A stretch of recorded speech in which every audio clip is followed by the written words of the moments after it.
Okay, at this point, we've talked a lot about the various pathogens that we could potentially encounter during our lives. These include intracellular pathogens like viruses, but also extracellular pathogens like bacteria, and the very large multicellular, occasionally organisms, parasites. Because the pathogens that we have to fight off during the course of our lives are so varied, the immune response has developed ways to combat these things. And while we've talked a lot about a lot of different cell types, one cell type that we haven't really gone in depth on yet are the CD4 positive T helper cell subsets.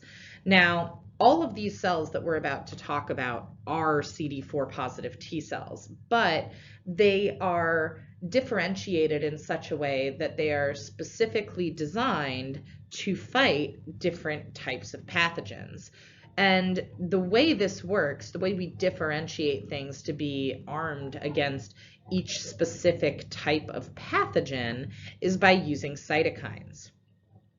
I like to think of cytokines as the same as creating a mixed drink. So I don't know about any of you, but I was a bartender for a while in college. And if I was making one type of cocktail, I might include, I don't know, vodka and cranberry. In another cocktail, I might include gin. And depending on the type of drink I wanted to make is what kind of liquors and mixes I would put into the glass. Well, it's not that different when we think about creating T helper subsets.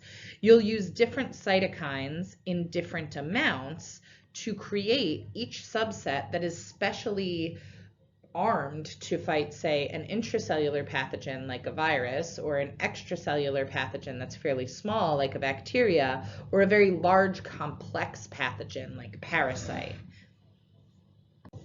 So before we dive into the different T helper subsets, let's reacquaint ourselves with just some basics of CD4 positive T helper cells. All T cells, including your CD8 positive T cells, require two signals for activation. And then the third signal is actually what I call a third signal, is for differentiation. And that third signal is going to be our cytokines. So let's recall our two signals for activation. So you have your T cell over here in blue and an antigen presenting cell here in orange. So your antigen presenting cell is going to present a peptide from a pathogen that it engulfed. And it basically engulfed this pathogen and maybe hasn't been able to kill it yet, isn't quite sure what to do with it. And each of these pathogens are hanging out inside a little vacuole as the antigen presenting cell kind of waits for instruction on what to do with it. So your CD4 positive T cell is going to have its antigen receptor and it's going to recognize your peptide. And because it's CD4, here's our little CD4 molecule that's also binding to our MHC class II molecule. So that's signal one, but that's not enough. We need something else to tell the T cell, nope, this is the real show, you need to respond. And so remember that that's our CD28 on the T cell ligating to B7 molecules on the antigen presenting cell. That could be B7-1 or B7-2.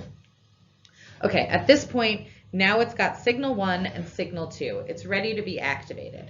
Since it's a CD4 positive T cell, it will begin creating its own IL-2. Remember, IL-2 is T cell food, and as it's a CD4 molecule, not only will it create it, but it will also now have the high affinity receptor for it. This will work in an autocrine fashion, basically allowing our little T cell to massively divide and proliferate because it's got lots of healthy IL-2 to use. Okay, so those are our two signals. We're proliferating, but we still don't really know what to tell the antigen presenting cell to do about the pathogen it engulfed, and that's where signal 3 comes in. Now, let's not pretend that our antigen presenting cell is completely helpless. It's been out in the world, it's encountered pathogen, so it's first got to tell the T cell what kind of help it needs. And it does this by secreting a special cocktail of cytokines that will basically educate the T cell and tell the T cell, hey, I need you to make these certain cytokines or express these certain ligands that's going to activate me, the antigen presenting cell, to kill the pathogen I've engulfed. So how does this work for our various T cell subsets? So while we're mainly talking about CD4 positive T cell subsets here, a similar process happens with both CD8 positive CTL cells and, although they're not listed here, NK cells. NK cells and CD8 positive CTL cells also benefit from cytokines that are produced from antigen presenting cells at the time of, at least for the T cells, priming and engagement for the NK cell. For CDLs and NK cells, these are largely your type 1 interferons, which are made by target cells that are virally infected, and IL-12. Both of these are kind of activating cytokines that will arm our killers of the immune system, our natural killer cells and our CTLs, so that they can basically deliver that lethal gift to the target cell, the perforin, the granzymes, granulysin, express fast ligand, all methods to just kill the cell, because once you have an intracellular infection like that, there's no saving the cell, you just need to kill it. And that's the end result of those cells. Okay, back to T helper subsets. So when our T cell encounters its antigen in the presence of an antigen presenting cell with signal 2 and makes its IL-2, then the antigen presenting cell also gives it a little bit more intel on the type of pathogen it's dealing with. And this intel comes in the form of cytokines. So our cytokines for one type of cell, the Th1 CD4 positive T helper cell, are things like IL-6, interferon gamma, interferon alpha and beta, and IL-12. These cytokines can come from the antigen presenting cell in some cases, but in many cases, especially with interferon gamma, they actually come from the microenvironment. They come from other T cells that are already activated and nearby, or other dendritic cells or macrophages that have already been activated. It might not necessarily come from the antigen presenting cell, but it can. And in this way, it's basically telling the CD4 positive T cell, you need to differentiate into a Th1 type helper cell. So the antigen presenting cell gives some cytokines, but the entire microenvironment is basically pushing the T cell into becoming one of these subsets.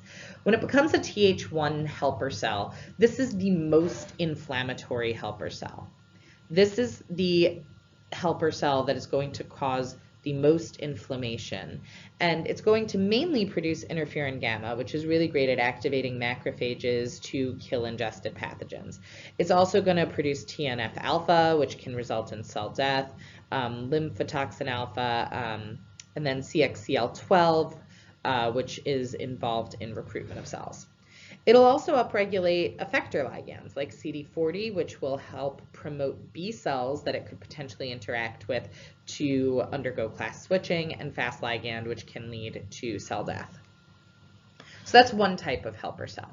The next subset is the Th17 cell. These are slightly less inflammatory than your Th1 cells, but they are still pretty inflammatory. They are produced or induced to become Th17 cells by the cytokines mainly IL-6 and TGF-beta. As we know, IL-6 is highly inflammatory and TGF-beta is a little bit suppressive. So that's why this one is a little bit less inflammatory than your typical Th1 cell. When a CD4 positive T cell is induced to become a Th17 T cell, it's going to produce IL-17. The main job of IL-17 is to recruit neutrophils. So that means these guys are really helpful against fungal infections and extracellular bacterial infections, where recruitment of neutrophils would be really beneficial in order to allow them to engulf the pathogen and kill it. The next type of T helper cell is the Th2.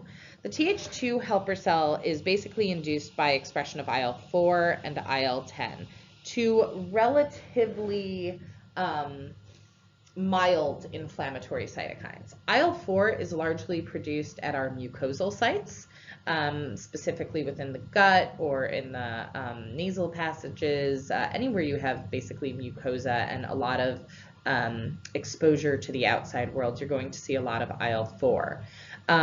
They induce the Th2 type, and these are kind of our least inflammatory of the three kind of inflammatory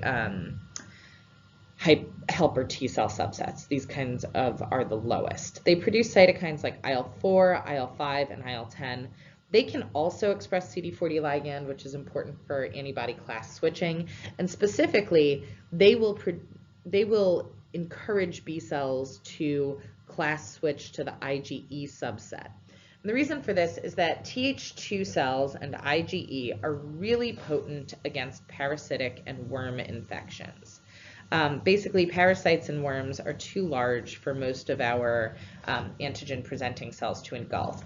But IgE will bind really effectively to them and then be bound by mast cells and basophils, basically to kill or expel the parasite from our bodies. All right. The last set of T helper subsets I'm going to talk about isn't technically a T helper subset. It's called the T regulatory cell. T regulatory cells are the stop signs of the immune system, and they literally inhibit the function of all of the other helper subsets, including the CD8 positive T cell subsets, and can be effective against NK cells. They pretty much stop the activity of everybody else.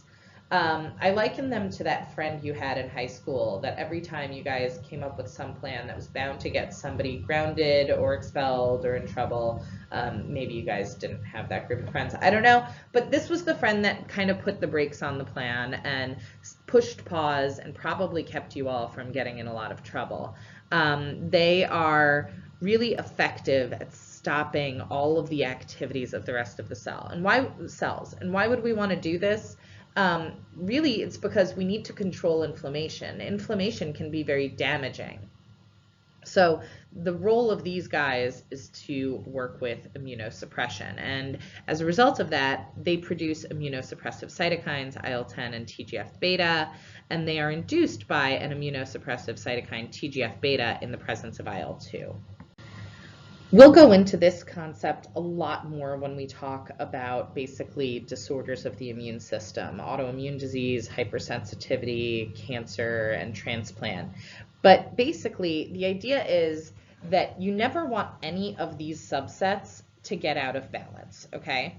If you have too many Th1 cells and not enough T regulatory cells, then the outcome will be that you have too much inflammation, and then you're likely to develop autoimmune diseases, specifically type 4 autoimmune diseases like MS or Crohn's. Many of these are actually mediated by overactivation of Th1 and Th17 cells.